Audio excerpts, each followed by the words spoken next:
नमस्कार, स्वागत है आपका सत्यहिंदी.com पर। मैं हूं नीलू व्यास और इस प्लेटफॉर्म के जरिए आपकी मुलाकात करवाती हूं देश के बड़े न्यूज मेकर्स के साथ। लक्षद्वीप एक ऐसा द्वीप है जो कि अपनी सुंदरता, सादगी और वहां के शांति प्रिय माहौल के लिए हमेशा से जाना जाता था। लेकिन आजकल लक्षद्वीप इसलिए सुर्खियों में है क्योंकि वहां पर कुछ अजीबोगरीब रेगुलेशंस बनाए गए हैं। कुछ ऐसे नियम वहां के जो प्रशासक है प्रफुल्ल खोड़ा पटेल उन्होंने बनाए हैं कि वहां की जो पूरी जनता है, वहां के जो स्थानीय लोग हैं, वो परेशान हैं, गुस्से से आग बबूला हैं। चारों तरफ विरोध प्रदर्शन चल रहा है इस कोविड महामारी के दौरान। लेकिन आज लक्षद्वीप क्यों जल रहा है? वहां की प्रॉब्लम्स क्या है? आज लक्षद्वीप वो लक्षद्वीप नहीं है जिसकी ओर लोग देखते थे कि वो छुट्टियां मनाने जाए। आज वो लक्षद्वीप हमारे बीच नहीं है। आज हमारे साथ इस पूरे मुद्दे पर बात करने के लिए मौजूद हैं मोहम्मद हमदुल्ला सईद, जो कि लक्षद्वीप के पूर्व एमपी रह चुके हैं। अगर आपको ध्यान हो, 2009 में ये चुनकर लक्षद्वीप के लोकसभा एमपी बनकर आए थे। उस समय ये सबसे कम उम्र वाले 15वीं लोकसभा के एमपी थे। इनके पिताजी पीएम सईद वो पूर्व केंद्रीय मंत्री रह चुके हैं और लक्षद्वीप से ही 10 बार लोकसभा एमपी रह चुके हैं पीएम सईद साहब। तो हमदुल्ला, आपका बहुत बहुत स्वागत है सत्यहिंदी.com पर। जी, बहुत बहुत धन्यवाद, आपने मुझे इस प्रोग्राम में आमंत्रित किया। मोहम्मद, आपसे सबसे पहले जानना चाहेंगे कि ये जो शुरुआत हुई है सारे दिक्कतों की, आज लक्षद्वीप में जो भी हो रहा है, क्या आज ये जिम्मेदारी सिर्फ प्रफुल्ल खोड़ा पटेल के सिर पे ही मांडी जाएगी, जो भी आज लक्षद्वीप में हो रहा है? देखिए, मैं आपको सबसे पहले ये बताऊं कि जब से देश आजाद हुआ है और 2014 तक आज तक लक्षद्वीप एक केंद्र शासित प्रदेश रहा है और केंद्र शासित प्रदेश के हैसियत से हमेशा इसका जो प्रशासक रहा है वो एक सिटिंग आईएएस ऑफिसर रहा है, सर्विंग आईएएस ऑफिसर रहा है, जो कि सिविल सर्वेंट है। आज तक कभी ऐसा नहीं हुआ कि कोई सिविल सर्वेंट के अलावा लक्षद्वीप का प्रशासक बना हो 2014 तक। 2014 के बाद पहली बार ऐसा हुआ कि एक रिटायर्ड आईपीएस ऑफिसर जिनका नाम था मिस्टर फारूक खान, वो आज जो है वो हमारे प्रशासक रहे। पहली बार ऐसा कि वो रिटायर्ड हुए और उनके रिटायरमेंट के बाद उन्होंने बीजेपी के जनरल सेक्रेटरी की हैसियत से नॉर्थ ईस्ट के प्रभार भी संभाला था और वो रहे हमारे यहाँ प्रशासक के रूप में। उसके बाद फिर दिनेश्वर शर्मा जी आए जो आईबी के डायरेक्टर थे पहले, और उसके बाद अब प्रफुल्ल भाई घोड़ा भाई पटेल। तो ये तीनों जो थे वो पॉलिटिकल अपॉइंटी थे, ये सर्विंग ऑफिसर्स नहीं थे। और ये सब जो रिटायर होकर जिन्होंने बीजेपी के बीजेपी के भारवाही भी थे, ऑफिस बेरर भी थे, उनकी हैसियत से उन्होंने काम किया और उनको प्रशासक के रूप में भेजा गया। अब प्रफुल्ल भाई घोड़ा भाई पटेल जो है दिसंबर 2020 में ये प्रशासक बने और प्रशासक बनने के बाद सबसे पहला कदम इन्होंने ये उठाया कि लक्षद्वीप जो है पिछले एक साल से एक भी कोविड का केस नहीं था। लक्षद्वीप टोटली ग्रीन जोन था, कोविड फ्री था।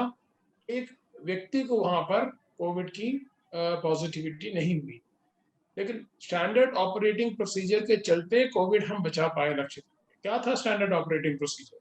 अगर कोई व्यक्ति केरला से या कर्नाटका से, मैंगलोर पोर्ट से या कोचीन या कैलिकट से लक्षद्वीप आता है तो उसको पहले 2 हफ्ते क्वारंटीन करना पड़ेगा।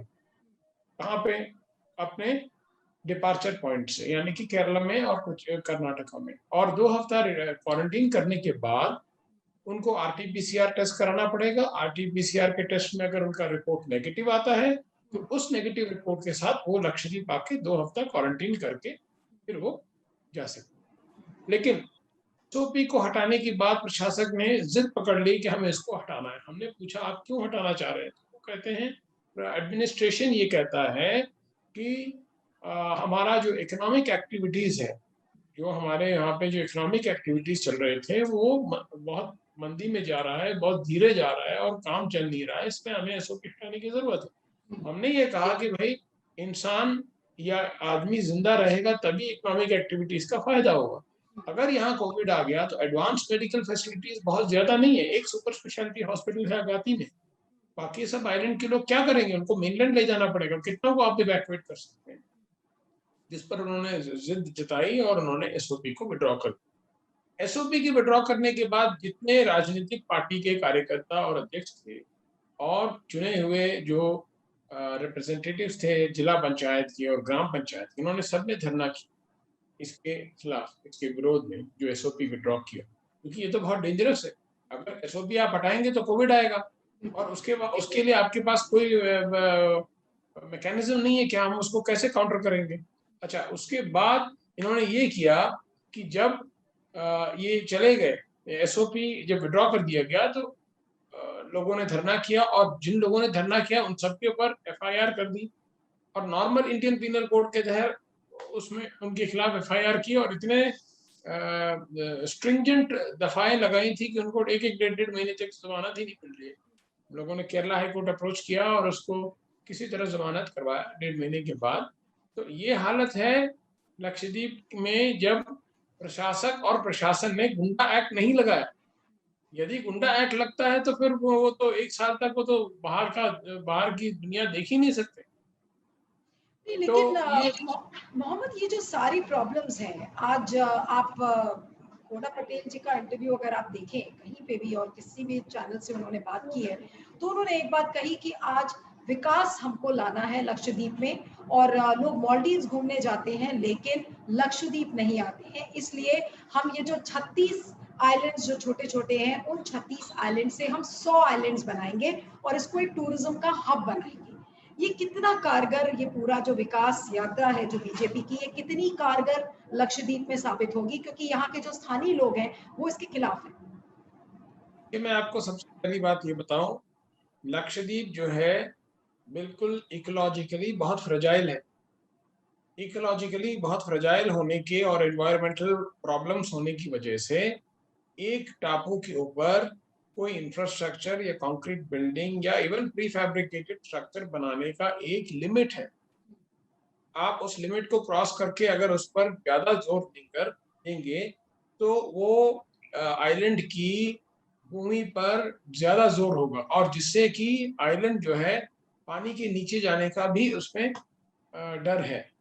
क्लाइमेट चेंज की वजह से ऐसा हुआ है, कई आइलैंड नेशंस पानी के नीचे चले गए डेवलपमेंट की वजह से और टूरिज्म की वजह से। और मालदीव का जहां तक सवाल है, मालदीव में 2000 आइलैंड है। 2000 आइलैंड को आप 36 आइलैंड से कैसे कंपेयर कर सकते हैं लक्षद्वीप को? ऐसा ऐसा ऐसा लगता है जैसे कि आप उत्तर प्रदेश को लक्षद्वीप से कंपेयर कर रहे हैं। एक स्टेट जो बहुत बड़ा है, जिसमें बहुत लैंड है, जिसमें बहुत एरिया है, अगर मालदीव में क्लाइमेट चेंज की वजह से कुछ आइलैंड्स अगर पानी के नीचे चले जाते हैं तो उन आइलैंड के लोगों को रिहैबिलिटेट करने की जगह दूसरे आइलैंड में है, दूसरे टापू में है। यहाँ सिर्फ 36 है, अगर 36 डूब जाएंगे तो हम जाएंगे कहाँ? अगर इंसान जी मोहम्मद, लेकिन अगर इतना फ्रेजाइल है और इकोलॉजिकली आप कह रहे हैं कि इतना फ्रेजाइल आइलैंड है, तो उस पर बीजेपी की जो सरकार है या जो केंद्र सरकार है वो कैसे सपना देख रही है? आज जो प्रशासक है प्रफुल्ल कोड़ा पटेल, वो कह रहे हैं कि हम हाईवेज बनाएंगे, हम रेलवे लाइंस डालेंगे। तो जब इकोलॉजिकली इतना फ्रेजाइल जोन है तो वहां पर ये सब बनाने की क्या आपको लग रहा है कि बिल्कुल भी स्पेस होगा कि हम हाईवेज बनाएं, रेलवे लाइंस बिछाएं लोगों के बीच में? मैडम, रेलवे लाइन कहाँ बिछाएंगे? प्रफुल्ल पाटिल साहब जो प्रशासक हैं, आप उनसे पूछिए, क्या वो लक्षद्वीप से केरल रेलवे लाइन बिछाएंगे या लक्षद्वीप से मालदीव बिछाएंगे? चारों तरफ पानी है, समुंदर है चारों तरफ। 500 किलोमीटर केरल से दूर है लक्षद्वीप। लोग शिप से आते हैं ओवरनाइट जर्नी करके। तो इतना लंबा इंफ्रास्ट्रक्चर बनाने के लिए केंद्र सरकार इतना पैसा लगाएगा रेलवे लाइन बिछाने के लिए? इतना दूर लक्षद्वीप से केरल कितना दूर है? 500 किलोमीटर के आसपास है। कितना इंफ्रास्ट्रक्चर लगाएंगे? कितना फाइनेंशियल इम्प्लीकेशन होगा उसके ऊपर? कितनी उसकी कॉस्ट बैठेगी? ये सारी चीजों के बारे में भी सोचने की बहुत जरूरत है। भारत सरकार तो सारे कंपनियों को, नवरत्न कंपनियों को प्राइवेटाइज कर रही है क्योंकि उनको प्रॉब्लम हो रही है। तो ये प्राइवेटाइज करते वक्त इतने बड़े बड़े प्रोजेक्ट लेके आ पाएंगे? सोचने वाली बात है ना। नहीं, लेकिन आपके कहने का मतलब ये है कि जो विकास की बातें जो बड़ी-बड़ी कर रही है केंद्र सरकार और प्रफुल्ल कोड़ा पटेल जी, ये सब हवाई बातें हैं, ये एक्चुअली इम्प्लीमेंटेबल नहीं है। आपके ये कहने का मतलब है? नहीं, जो उन्होंने कहा पर मैं टिप्पणी नहीं करना चाहता। मुझे जो समझ में आता है मैंने उस समझ से अपनी बात बताई। जो उन्होंने कहा, उन्होंने किस इंटरप्रिटेशन उनका क्या है, या उन्होंने किस मकसद से बोला, या उनकी क्या सोच है, ये तो उनसे ही पूछना पड़ेगा। लेकिन जो उनकी बात है, उससे जो मुझे समझ में आया, मैं उस पर टिप्पणी दे रहा हूँ कि मुझे ऐसा लगता है कि जब सरकार के वो प्रॉब्लम हो रही है, बैंक्स प्राइवेटाइज हो रहे हैं, नवरत्न कंपनीज प्राइवेटाइज हो रहे हैं, जो प्रॉफिट मेकिंग नवरत्न कंपनीज हैं, shipping corporation of India privatise हो रहा है, भारत पेट्रोलियम जो है वो प्राइवेटाइज हो गया। ये सारी चीजें जब प्राइवेटाइज हो रही है, तो ये सारी चीजें प्राइवेटाइज क्यों हो रही है? सरकार को पैसे की दिक्कत आ रही है। RBI, reserve bank of India ने भी सरकार को पैसा दिया है, इसीलिए सरकार को इतनी दिक्कत नहीं आ रही। ये सारी चीजें सबको पब्लिक डोमेन में है। ये चीज कोई ऐसा तो नहीं है कि कोई आप डिस्क्रीटली या सीक्रेटली कर सकते हैं, पब्लिक डोमेन में। तो मैं सिर्फ ये कहना चाहता हूँ कि जब एसओपी निकाल दिया और बिना गुंडा एक्ट के इतने जो है स्ट्रिंजेंट कानून के प्रोविजंस लगा के लोगों को बंद किया जा रहा है, तो गुंडा एक्ट जहाँ क्राइम नहीं है, जिस एरिया में लोग शांतिपूर्ण, शांति और समाधान से और खुशी से रहते हैं, यहाँ लोगों में आपस में कोई वो प्रॉब्लम नहीं है, तो वहां पे आप ये गुंडा एक्ट लाके क्या दिखाना चाह रहे हैं, या क्या आपकी ऑब्जेक्टिव है, ये हमको समझ में नहीं आ रहा। तो आपको क्यों लगता आप है ला कि रहे हैं? गुंडा एक्ट लाने के पीछे जो मंशा हो सकती है वो ये हो सकती है कि जो भी विरोध करेगा प्रशासन का उसको जेल में डाल दिया जाएगा? आपको ये लग रहा है कि बिल्कुल यही मंशा है गुंडा एक्ट बिल्कुल लाने के यही हो पीछे? सकता है। बिल्कुल यही हो सकता है कि अगर आप प्रशासन के खिलाफ या उसके विरोध में प्रदर्शन करेंगे, धरना देंगे, या लोकतांत्रिक व्यवस्था के तहत अगर आप उनका विरोध करते हैं, तो उसके खिलाफ जरूर ये कानूनी कार्रवाई गुंडा एक्ट को लागू करेंगे। और गुंडा एक्ट को लागू करने के बाद दिक्कत ये है कि अगर आप जेल गए, तो आपको 1 साल तक जमानत नहीं मिलेगी। It is like preventive detention. जो इतना ड्रकोनियन लॉ ऐसी जगह आप ला रहे हैं जहाँ क्राइम नहीं है, क्या उसका तुक है? क्राइम रेट जहाँ नहीं है, वहां आप गुंडा एक्ट ला। नहीं, अगर मैंने एक गुंडा जगह पढ़ा था जहाँ पे कि प्रफुल्ल पटेल जी ये कह रहे हैं कि ड्रग्स के साथ लोग पकड़े गए, कुछ माफियाज पकड़े गए, तो उनको कर्ब करने के लिए, और जो लोग गलत काम नहीं कर रहे हैं तो उनको डरने की जरूरत नहीं है। इस तरीके का एक्सप्लेनेशन उन्होंने दिया है। मुझे नहीं पता वो कितना कन्विंसिंग है। ड्रग्स, देखिए, ड्रग्स को काउंटर करने के लिए, ड्रग्स को, और ड्रग्स और क्या कहा आपने? मैं आपकी बात का जवाब देना चाहता माफियाज हैं और ड्रग्स है, ड्रग्स के हूँ। साथ माफिया लोग पकड़े कहाँ? गए। लक्षद्वीप में। हम्म। माफिया लक्षद्वीप में। माफिया होने के लिए आपके पास नेचुरल रिसोर्सेस होना चाहिए, आपके पास मिनरल्स होना चाहिए, बॉक्साइट होना चाहिए, आयरन ओर होना चाहिए। ये सारी चीज तो लक्षद्वीप में नहीं है। और वहां पे तो माफिया रहेंगे कैसे? चारों तरफ पानी है, 5-5, 10-10 किलोमीटर के टापू हैं, उस टापू में से कैसे जा सकते हैं आप? माफिया वो है जो छुप कर काम करते हैं और छुप जाते हैं अपना गलत काम करने के बाद। वहां छुपने के लिए जगह कहाँ है? तो खुला आइलैंड है बिल्कुल। और जहां तक ड्रग्स की बात है, ड्रग्स के लिए तो एक खास कानून है, NTPS, narcotics and psychotropic substances act. आप उसमें बंद करिए। आप कहते हैं कि लोगों के पास हथियार हैं, कहाँ है हथियार? आप लाइए ना, दिखाइए। फायर आर्म्स एक्ट है, आप उसमें बंद करिए। क्यों नहीं बंद कर रहे? आपके पास प्रशासन है, आपके पास पुलिस है, आप सारा काम करिए।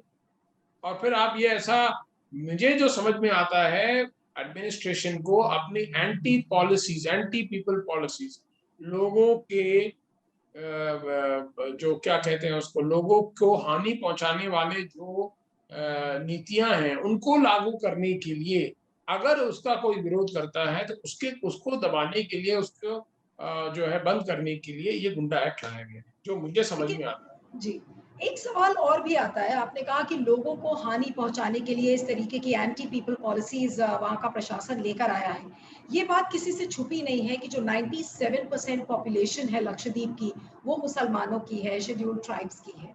तो आपको लग रहा है कि ये एक एंटी मुस्लिम एजेंडा के तहत भी इस तरीके का नैरेटिव इवॉल्व किया जा रहा है, भले ही वो केंद्र सरकार के निर्देशन पर ही हो?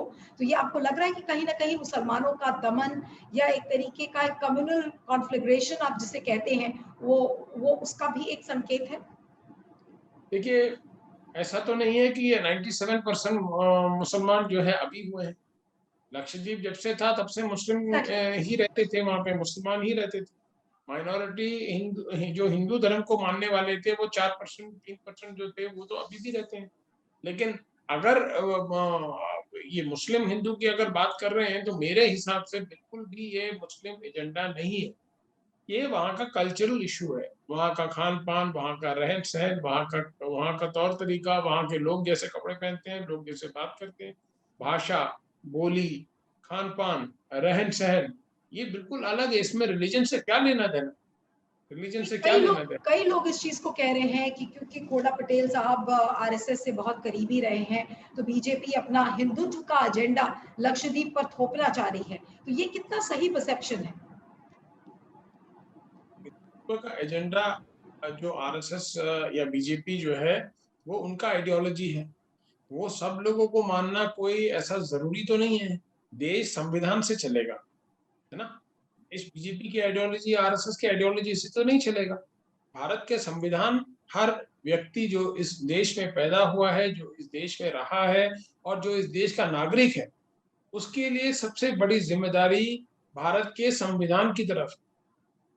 उसके लिए जिम्मेदारी किसी एक पर्टिकुलर रिलीजन के लिए या किसी एक पर्टिकुलर कम्युनिटी के लिए या किसी एक पर्टिकुलर कास्ट के लिए नहीं है, सबके लिए है। सब बराबर तरीके से रहेंगे। आप अपने राइट्स को समझिए और आप संविधान के हिसाब से चलिए। अगर बीजेपी वो थोपना चाहती है तो वो मतलब उनका अगर ये ऐसा है, तो अगर वो ये ऐसा सोच के अगर कर रहे हैं, हम उसको रिलीजियस एंगल में लेते ही नहीं, हम उसको कल्चरल एंगल में लेते हैं। हमारा खान पान, हमारा बोल चाल, हमारा रहन सहन सब अलग है। तो उसमें आरएसएस की आइडियोलॉजी का क्या है? कुछ भी नहीं है। आपने अभी खान पान की बात की, बीफ बैन भी लगा दिया है कोड़ा साहब ने, और बीफ बैन वहाँ के लोग खाते हैं, नॉन वेजिटेरियन, और इस तरीके के बीफ बैन को वहाँ के लोग कैसे देख रहे हैं? आप लोग इसको कैसे देखते हैं, इस तरीके के बीफ बैन को? मेरा ये एक मानना है कि देखिए, वो वहाँ की कल्चरल इश्यूज हैं। जो लोग वहाँ पे जो खान पान है वहाँ का लोकल ट्रेडिशनल है। अभी केरला में खाते हैं लोग, लक्षद्वीप में खाते हैं, गोवा में खाते हैं। गोवा में बीजेपी की सरकार है, वहां तो आरएसएस का आइडियोलॉजी नहीं चलाया, वहां तो बीफ बैन नहीं है, कोई कानून नहीं बनाया। क्यों? क्योंकि आप सरकार में हैं इसलिए। नॉर्थ ईस्टर्न स्टेट्स में बीजेपी के कई रूल स्टेट्स हैं, वहां पे आपने बीफ बैन नहीं लगाया। तो अगर बीफ बैन, अगर आप बीफ को कहते हैं कि गलत है, तो आपको ये कानून हर जगह लाना चाहिए। कुछ स्टेट्स में लाए हैं, जहां पोलराइज करने की जरूरत थी वहां लेकर आए, लेकिन इन स्टेटों में क्यों नहीं लेकर आए? क्योंकि आपको लगता है कि यहाँ अगर ये कानून बना देंगे तो शायद बीजेपी दोबारा पावर में नहीं आएगी, ऐसा लगता है आपको? लेकिन इसके पीछे मंशा क्या आपको लगती है? बीफ बैन के लगाने के पीछे मंशा क्या है प्रशासन की? जनता को परेशान करना है। अगर उनको ये लगता है कि भाई हमारे साथ नहीं आ रहे, बीजेपी के साथ नहीं आ रहे, तो फिर परेशान करिए इनको। भाई आपकी अपनी मर्जी है, आप जिसको वोट करिए, आप जिस आइडियोलॉजी को मानिए, जिस धर्म को मानिए, उसमें कोई जोर जबरदस्ती नहीं है। ऐसा तो नहीं कह सकते ना कि आप इसी धर्म को मानेंगे, या आप इसी जबान को बोलेंगे, या आप इसी भाषा को बोलेंगे, इसी बोली को बोलेंगे। ये तो कहीं भी नहीं है, ये तो फ्रीडम है हर इंसान को। एक और रेगुलेशन जिसके बारे में काफी लोग विरोध कर रहे हैं, और वो है टू चाइल्ड पॉलिसी, कि जिन लोगों के पास 2 बच्चों से ज्यादा हैं, वो विलेज काउंसिल इलेक्शंस में हिस्सा नहीं ले सकते हैं। कई लोग इसको ऐसे भी देख रहे हैं कि बिल्कुल पंचायती राज अब खत्म कर देंगे। क्यों इसका लोग विरोध इतना कर रहे हैं? क्यों वहां पर परेशान है इस चीज को लेकर जनता? एक बात बताइए, ये किसी एक फैमिली में 2 बच्चा होना या एक बच्चा होना या बच्चे ना होना, ये उस फैमिली को डिसाइड करना है। ये गवर्नमेंट क्यों उसको रेगुलेट कर रही है? कितने ऐसे कैबिनेट मिनिस्टर्स आज केंद्र सरकार में हैं जिनके 4-4 बच्चे हैं, 5-5 बच्चे हैं? ऐसे बहुत से केंद्र सरकार के अभी एक केंद्र में मंत्री हैं, कैबिनेट मंत्री, जिनका मैं नाम नहीं लेना चाहता। आप अगर उसको नेट पे सर्च करेंगे तो वो देखेंगे। तो पहले आप उनको तो हटाइए, जो आपके मंत्रिमंडल में कैबिनेट मंत्री बन के बैठे हैं, जिनके 2-2, 3-3, 4-4 बच्चे हैं। उनके लिए आपके पास कोई कानून नहीं है। आप कानून उनके ऊपर लगा रहे हैं जो बिल्कुल मतलब जो हेल्पलेस हैं, जिनके पास कुछ नहीं है, आप उनको परेशान करने के लिए कर रहे हैं। क्यों? अगर आप कानून बनाते हैं तो कानून सबके लिए लागू है ना। ऐसा थोड़ी है कि सिर्फ एक एक पर्टिकुलर सेक्शन के लिए लागू होगा और दूसरे के लिए नहीं है। ऐसा कैसे हो सकता है? कानून तो सबके लिए है, ये तो संविधान बोलता है। लेकिन ये चीज जो विलेज काउंसिल इलेक्शंस के लिए एप्लीकेबल है, इसके पीछे आपने ये तो कहा कि जनता को परेशान करने की मंशा लगती है प्रशासन की, लेकिन इसके अलावा जो इसका लार्जर सिनारियो है पंचायती राज सिस्टम के कॉन्टेक्स्ट में, उसको आप कैसे देखेंगे? क्योंकि यहाँ पर विधानसभा नहीं है। जी। विधानसभा जहां नहीं है वहां तो पहले ही केंद्र सरकार ने पॉलिटिकल अपॉइंटी नियुक्त कर दिया है, जो अपने आप में सही नहीं था। क्योंकि अगर विधानसभा नहीं है तो अगर लोगों को अपनी ग्रीवांस को उठाना है तो उनके पास एक फोरम होना चाहिए। वो फोरम होता है विधानसभा। अगर विधानसभा नहीं है तो आप प्रशासक को न्यूट्रल, जो प्रिजुडिस नहीं है, जो किसी एक तरफा ना काम कर रहा हो, न्यूट्रल तरीके से सबकी बात सुन के सोच समझ के जो न्याय है, नीति है, उसका पालन करें। वो ऐसा होना चाहिए प्रशासक। आप प्रशासक को ऐसे आदमी को बिठा रहे हैं जो बिल्कुल पॉलिटिकल अपॉइंटमेंट है। उसके बाद आपने जिला पंचायत के 5 डिपार्टमेंट थे, जब मैं मेंबर ऑफ पार्लियामेंट था तो हमने 5 डिपार्टमेंट जिला पंचायत को दिए। लक्षद्वीप में 2 टायर सिस्टम है पंचायत का, एक जिला पंचायत जिला स्तर पे, और ग्राम पंचायत हर आइलैंड में एक ग्राम पंचायत, यानी कि 10 ग्राम पंचायत। तो जिला पंचायत को 5 विभाग दिया गया था, स्वास्थ्य, विद्याभ्यास और फिशरीज, कृषि और एनिमल हस्बेंड्री। ये 5 डिपार्टमेंट दिए गए थे। 5 डिपार्टमेंट के ऑफिसर्स के ट्रांसफर और पोस्टिंग, उस पर अगर कोई बेसिक पॉलिसी बनानी है लोगों के फायदे के लिए या कोई ऐसे चेंजेस लाने, वो सारी चीज किसने बनाया? ये जिला पंचायत को दिया, ताकि वो सेल्फ गवर्नेंस, पीपल्स रूल, लोगों की अपेक्षाओं को समझकर उसको इस पंचायती राज में इनकॉर्पोरेट करके उसको चलाएं। किया उन्होंने? उन्होंने तो नहीं किया। अभी क्या किया है, नए प्रशासक के आने के बाद ये 5 विभाग ले लिए। तो फिर ये जिला पंचायत के चुने हुए रिप्रेजेंटेटिव्स का क्या काम है? सिर्फ बैठे रहे, कोई काम ना करें? तो फिर लोकतंत्र का मतलब क्या है? क्यों चुनाव करा रहे हैं? भाई आपके पास, आप जहां से चुने हुए, अगर आपके पास आपकी पब्लिक आती है, जनता आती है, कोई काम लेके आती है, अगर आपके पास इतनी भी पावर नहीं है कि आप उनकी कर सकते, तो फिर ये जनतंत्र और लोकतंत्र का क्या मतलब? क्यों आपने बनाया ये? आपने अभी 5 डिपार्टमेंट ले लिए, इस तरीके से आप काम कर रहे हैं। तो इसका मतलब ये है मोहम्मद कि पूरे पंचायती राज सिस्टम को लक्षद्वीप से ऐसा लग रहा है कि बिल्कुल खत्म किया जा रहा है। हाँ, बिल्कुल खत्म किया जा रहा है, क्योंकि कांग्रेस रूल कर रही है, तो उनको तकलीफ है। कांग्रेस मुक्त भारत का एक एजेंडा चलाना है उनको, तो इसलिए वो चला रहे हैं। एक और भाई चीज जिसको लेकर बहुत ज्यादा शोर मच रहा है, और वो है कि किस तरीके से अब शराब को सर्व किया जाएगा। लिकर प्रोहिबिशन जोन एक तरीके से माना जाता था लक्षद्वीप को, और जो अनइनहैबिटेड जो आइलैंड्स हैं, अब वहां पर भी शराब सर्व करने की बात की जा रही है कि लोगों को शराब दिया जाएगा, जो टूरिस्ट आएंगे उनके लिए ओपन अप किया जाएगा। ये कितना कारगर होगा लक्षद्वीप के लिए, कि वाकई में आप इससे टूरिज्म को देखिए, बढ़ावा देंगे? नहीं नहीं, टूरिज्म बढ़ावा देने के लिए तो, अगर ये बात, अगर देखिए मालदीव्स की बात करते हैं, लक्षद्वीप से अगर आप उसको कंपेयर करते हैं, मालदीव्स का पॉलिसी टूरिज्म के तहत ये है कि मोर ऑफ वॉल्यूम, ज्यादा लोग, वॉल्यूम ज्यादा मालदीव्स में। लेकिन हम लक्षद्वीप में लोग कम, क्वालिटी ज्यादा, क्योंकि वहां पर 36 आइलैंड होने की वजह से लैंड एरिया कम है, फैसिलिटीज कम होगी। यहाँ पे एरिया ज्यादा है, आप कुछ भी कर सकते हैं। आप उसमें वहाँ इलेक्ट्रिक पावर का प्लांट लगा सकते हैं, आप वहाँ पानी का प्लांट लगा सकते हैं, आप सब कुछ कर सकते हैं। जहाँ लैंड एरिया कम है, उस कम एरिया के अंदर आप कैसे टूरिस्ट को प्रमोट करेंगे और टूरिज्म कैसे प्रमोट करेंगे? नंबर 1। नंबर 2, आप ये कह रहे हैं कि शराब आप सर्व कर रहे हैं। कांग्रेस जब सरकार में थी तब लिकर पॉलिसी हम लेकर आए थे, जिसके तहत अनइनहैबिटेड आइलैंड्स में, यानी कि जहां लोगों की जहां लोग नहीं रहते, उस आइलैंड में लिकर प्रोवाइड किया जा रहा था। हमारे यहाँ कभी भी जहां लोग रहते हैं वहां लिकर इसलिए नहीं दिया जाता था क्योंकि वो बड़ा शहर नहीं है, 5 किलोमीटर 10 किलोमीटर। वहां अगर कोई टूरिस्ट आके अगर वो शराब जो किया जा रहा है वो शराब का या लिकर का सेवन करने के बाद अगर वो कोई हुलिगानिज्म करता है या लोकल्स के साथ कोई प्रॉब्लम होती है, तो उसका जिम्मेदारी कौन लेगा? उसको, लोकल्स को तो आप फट से गुंडा एक्ट में बंद कर देंगे। तो ये भी एक प्रॉब्लम है इसमें। अगर आप अनइनहैबिटेड आइलैंड्स में शुरू से दे रहे थे, अभी भी दीजिए। वहां पे बंगारम आइलैंड में $1000 चार्ज किया जाता था per day, 1000 American US dollars. ये बंगारम आइलैंड में जहां लोग नहीं रहते थे वहां लिकर सर्व किया जाता था। तो हम हाई क्वालिटी टूरिज्म की तरफ प्रमोट कर रहे हैं, हमें वॉल्यूम नहीं चाहिए जैसे मालदीव्स में, क्योंकि मालदीव्स के पास एरिया है, 2000 आइलैंड है उनके पास। आप 36 आइलैंड को 2000 से कैसे कंपेयर कर सकते हैं? तो ये बिना सोचे समझे इस तरीके की एक पॉलिसी लाना, जहां पर आपने स्थानीय लोगों से बातचीत भी नहीं की, तो ये क्या वहां के प्रशासन को नजर आ ही नहीं रहा है, या वो अपनी तरफ से पॉलिसीज को इम्पोज करना चाह रहे हैं लक्षद्वीप के ऊपर? ये नजर नहीं आना और देखना नहीं, ये दो अलग चीज है। नजर नहीं आने का मतलब देखा नहीं, हो गया।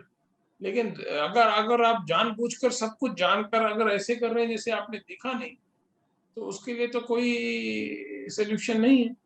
आपको सारी प्रॉब्लम्स मालूम है, आपको सारी एसओपी के बारे में आपको बताया था सबने, आपने फिर भी विड्रॉ किया। आपको बता रहे हैं कोविड हो जाएगा, नहीं नहीं, इकोनॉमिक एक्टिविटी चाहिए आपको तो। और आपको हम बोल रहे हैं कि ये इसमें भी प्रॉब्लम होगा, नहीं नहीं ये ठीक है। बिल्कुल क्राइम जहाँ नहीं है वहाँ गुंडा एक्ट ला रहे हैं, कोविड जहाँ नहीं है वहाँ एसओपी विड्रॉ कर रहे हैं। टूरिज्म जहाँ पे शुरू से टूरिज्म चला है, जहाँ पे high quality tourism, $1000 per day बहुत होता है एक एक दिन के लिए, और वहां पे यहाँ लेकर भी सर्व किया जाता है। नहीं नहीं वो नहीं होगा, अभी लोगों के बीच में भी देना है।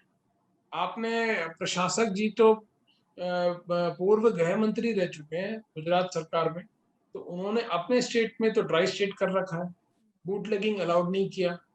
हाँ, जो चीज अपने लोगों के साथ वो नहीं कर रहे, वो इतना क्यों उनको प्यार मोहब्बत आ गया लक्षद्वीप के लोगों के साथ कि वो जहाँ जनवास है, जहाँ लोग रहते हैं, वहां आके वो सप्लाई कर रहे हैं या लेकर को सर्व करने की बात कर रहे हैं। आप जो अपने लिए, अपने स्टेट के लिए, अपने लोगों के लिए कर रहे हैं, वो हमारे लिए भी करिए। आपने अपने लिए नहीं किया, आप हमारे लिए क्यों कर रहे हैं? आप तो खैर काफी लंबा रहे हैं लक्षद्वीप में, आपने उसको बहुत करीबी से जाना है। आप कितनी पुख्ता तरीके से आप ये बातें बता पाएंगे कि अगर जब से खोड़ा साहब आए हैं लक्षद्वीप में, कितने लोगों ने अपनी नौकरियां खोई हैं?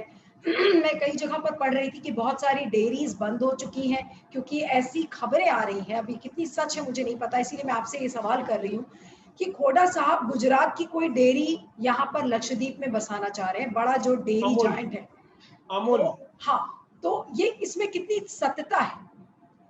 हम बहुत खुश हैं कि वो अमूल की डेयरी लेके आ रहे हैं, सबको अमूल का दूध मिलेगा पीने के लिए, हम लोग बहुत खुश हैं, हम हम्म, उसका स्वागत करते हैं।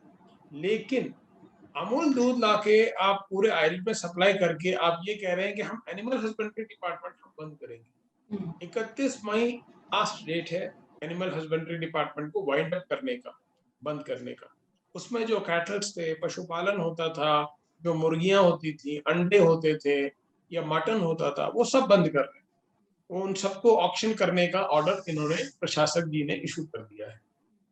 अच्छी चीज आप लेकर आइए, आप अमूल का डेयरी मिल्क का आउटलेट खोल रहे हैं, हम बहुत कुछ है, आप लेकर आइए। लेकिन जो चीज आप शराब आप अपने गुजरात में नहीं दे रहे, वो हमारे इधर लाके देने का मतलब तो फिर हमें लगेगा कि आप खराब करने के लिए आ रहे हैं। तो जो चीज अच्छी है हम उसका स्वागत करेंगे। एनिमल हस्बेंड्री क्यों आप कर रहे हैं? हर चीज लक्षद्वीप में बाहर से आती है, हर चीज बाहर से आती है। 10 के आसपास शिप्स हैं लक्षद्वीप में। इन्होंने कहा कि इकोनॉमिक एक्टिविटीज बढ़ाने के लिए इनको सबसे पहले वैक्सीनेशन देना चाहिए था शिप के क्रू को, जो कि एसेंशियल एक्टिविटी है, क्योंकि लोगों को ट्रांसपोर्ट करना, सामान सामग्री लेके जाना, बाहर से आता है, कोई ट्रेन नहीं, कोई रोडवेज नहीं।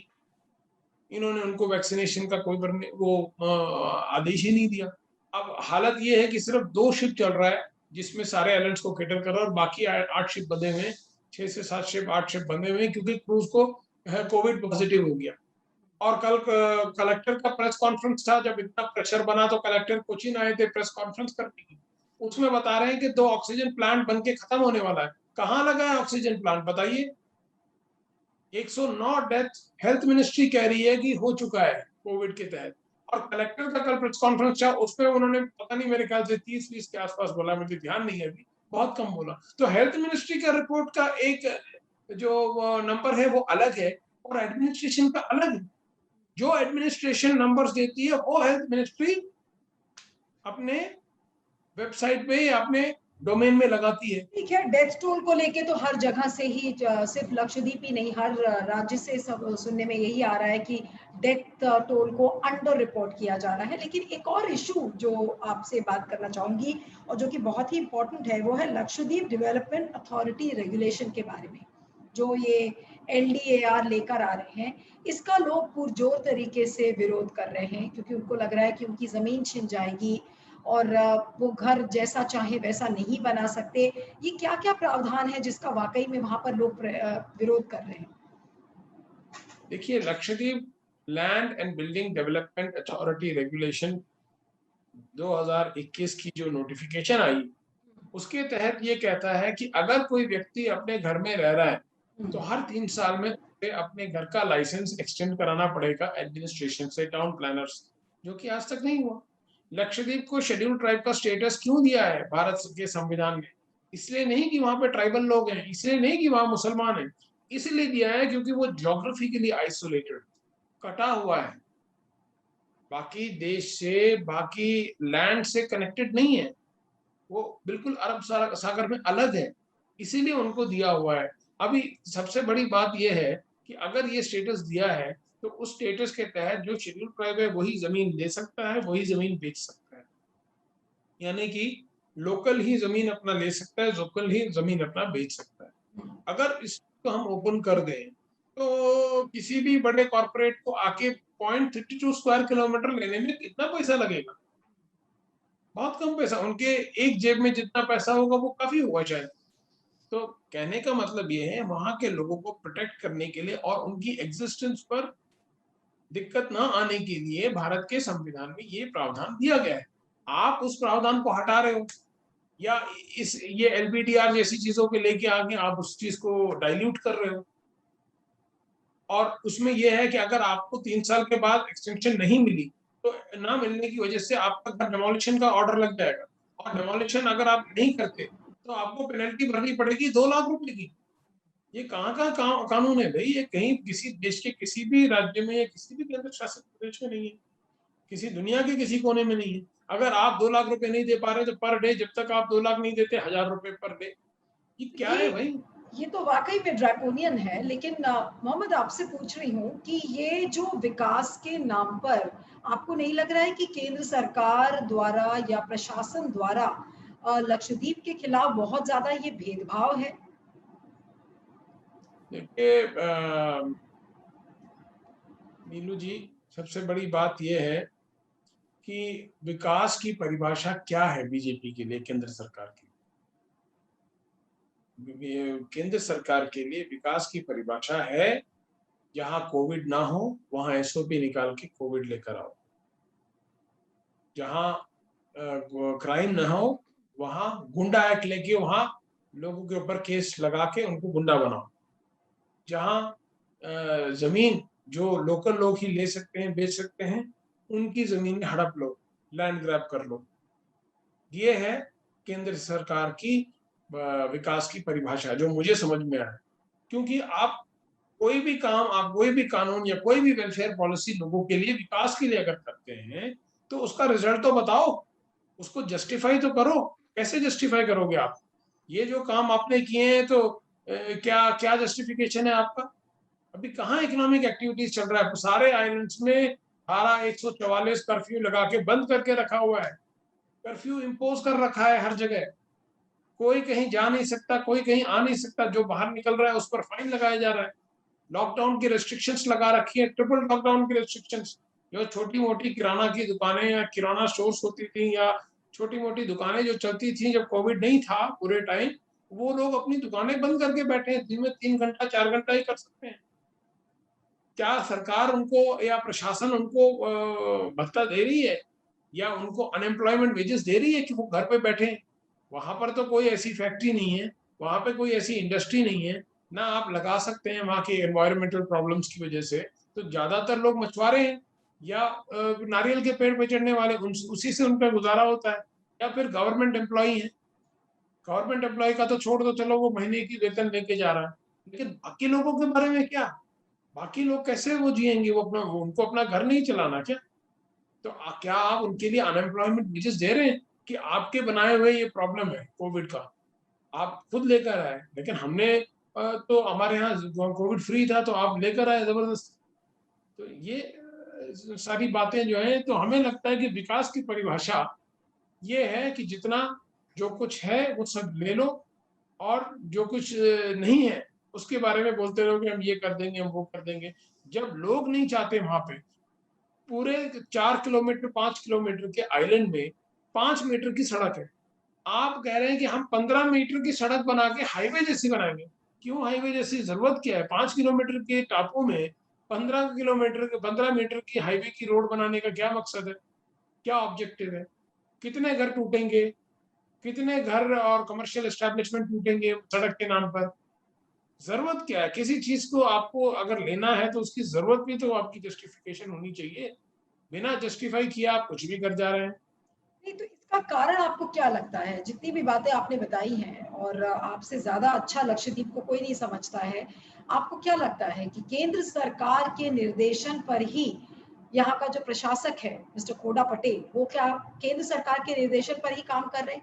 केंद्र सरकार से डिक्टेटेड हैं और वो पूरा एक एजेंडा लेकर आए हैं कि किस तरीके से लक्षद्वीप को बिल्कुल नष्ट कर दिया जाए? क्या आपको ये एजेंडा लग रहा है?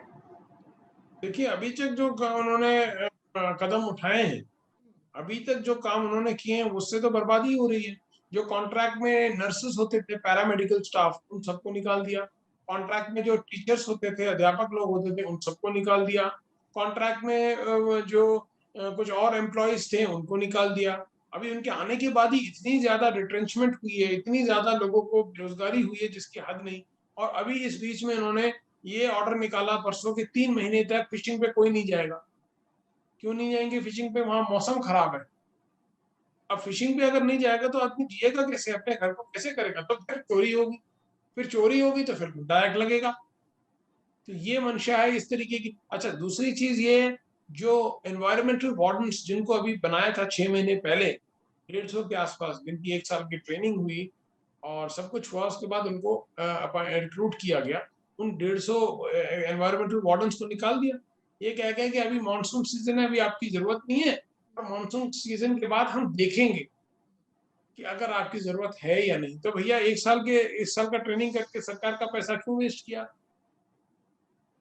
तो जस्टिफिकेशन है उसका? कुछ कोई जस्टिफिकेशन नहीं है।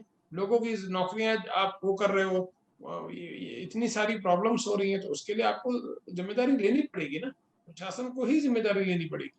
लेकिन ना केंद्र सरकार अपनी गलती मानेगा, न खोड़ा साहब अपनी गलती मानेंगे कि उन्होंने किसी से बिना कंसल्ट किए ये उल जलूल कानून और नियम वो लेकर आ गए हैं। अब इसका हल कैसे निकलेगा? अदालत में तो ये मामला पहुंच गया है। आपको लगता है कि अदालत से इस पर कोई राहत मिल पाएगी? देखिए, अदालत पे हम भरोसा करते हैं, हम अदालत पे जाएंगे, अपनी बात रखेंगे। हम्म। जो सरकार, जो अदालत ऑर्डर देगा उसे हम मानेंगे, और अगर अगर खिलाफ रहा तो अपील में जाएंगे, और शांतिपूर्ण तरीके से हम अपनी बात को स्ट्राइक से और डेमोन्स्ट्रेशन करेंगे। ये तो हमारा लोकतांत्रिक अधिकार है। भाई, सरकार अगर पॉलिसी के खिलाफ, अगर लोगों के खिलाफ कोई काम कर रही है, तो आप उसके खिलाफ, आपको डेमोक्रेटिकली प्रोटेस्ट करने का और स्ट्राइक करने का तो अधिकार है। और ये दूसरी बात है कि आप 144 अगर अगले 5 साल तक लगाते हैं कर्फ्यू, वो दूसरी बात है।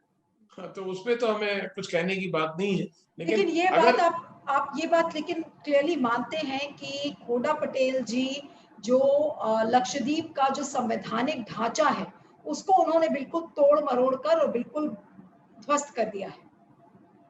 इसमें कोई शक नहीं है, इसमें कोई शक नहीं है। देखिए, ऐसे नहीं हो रहा है। अगर आप एक प्रशासक हैं, आपको न्यूट्रल होना पड़ेगा। आप किसी भी पार्टी से हो, आप किसी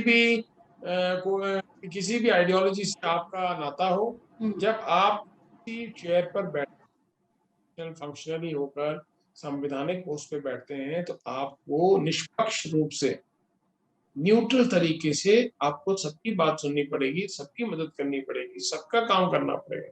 आप ये नहीं कह सकते मैं आरएसएस का आदमी हूं, या मैं बीजेपी का आदमी हूं, या मैं कांग्रेस का हूं तो मैं फिर ना, आपको सबका काम करना पड़ेगा। नहीं, ये नहीं कह सकते। मैंने आपसे इसीलिए शुरू में ही सवाल किया था और उसी सवाल पर आज ये इंटरव्यू भी खत्म करूंगी। यही सवाल दोबारा रिपीट करके कि क्योंकि खोड़ा साहब आरएसएस से बहुत ज्यादा करीबी हैं, तो आपको लग रहा है कि आरएसएस का एजेंडा बीजेपी सरकार होडा जी के जरिए उसको पूरा करेगी लक्षद्वीप में? देखिए, आरएसएस का एजेंडा या बीजेपी का एजेंडा, जो भी अभी इन्होंने अब तक जो किया है वो लक्षद्वीप के लोगों के लिए नुकसान रहा है, ये मुझे मालूम है। बीजेपी का आइडियोलॉजी या आरएसएस का आइडियोलॉजी उन्होंने लागू किया या नहीं, इसके बारे में नहीं कह सकता, लेकिन ये जरूर कहूंगा कि जो भी अब तक किया उससे नुकसान ही हुआ है लोगों का भी और लक्षद्वीप का भी। और आगे जिस तरीके से चीजें हो रही हैं उसमें हमें यही चीज का एक सब लोगों को एक ये है कि भाई आगे भी इस तरीके की चीजें ये करेंगे तो सब कुछ नष्ट हो जाएगा। ये बातें सुनकर वाकई में मुझे बहुत डर लग रहा है कि अब लक्षद्वीप, वाकई में जो लक्षद्वीप के जो पुराने दिन थे वो हम देख पाएंगे या नहीं देख पाएंगे। और इसी तरह से अगर बिल्कुल आंख बंद करके और नियम और कानून बनाया जाएगा तो वाकई में जो इकोलॉजिकल जोन है लक्षद्वीप का, जो कि अपनी सुंदरता के लिए, सादगी के लिए जाना जाता है, शायद वो लक्षद्वीप नहीं रहेगा। आपका बहुत बहुत शुक्रिया मोहम्मद, हमारे साथ बातचीत करने के लिए। Wish you all the best. और थैंक यू। आप जल्द स्वस्थ हो। आप अभी कोरोना से भी इन्फेक्टेड हो गए थे, तो आप जल्द स्वस्थ हो। Stay safe, stay healthy. और आपको लक्षद्वीप में ही देखना चाहूंगी कि लक्षद्वीप की राजनीति को जिंदा रखिए और लक्षद्वीप का जो सौंदर्य है उसकी सादगी के लिए आप बराबर काम करते रहिए। Thank you so much. Thank you ma'am, thank you so much. और आप सभी दर्शकों से गुजारिश है कि इस इंटरव्यू के बारे में आपको क्या कहना है, फीडबैक जरूर दीजिएगा। और गूगल प्ले स्टोर पर सत्य हिंदी का ऐप भी आ चुका है, उसे भी आप डाउनलोड कर सकते हैं। Thank you so much, and thank you so much once again Syed for joining Satya Hindi. Thank you, ma'am. You please send me the link once you, Sure. Will do. so that I can circulate it with my people. Sure, sir. Sure. Thank you. Good night. Good night. सत्य हिंदी का app download करें Google play store पर।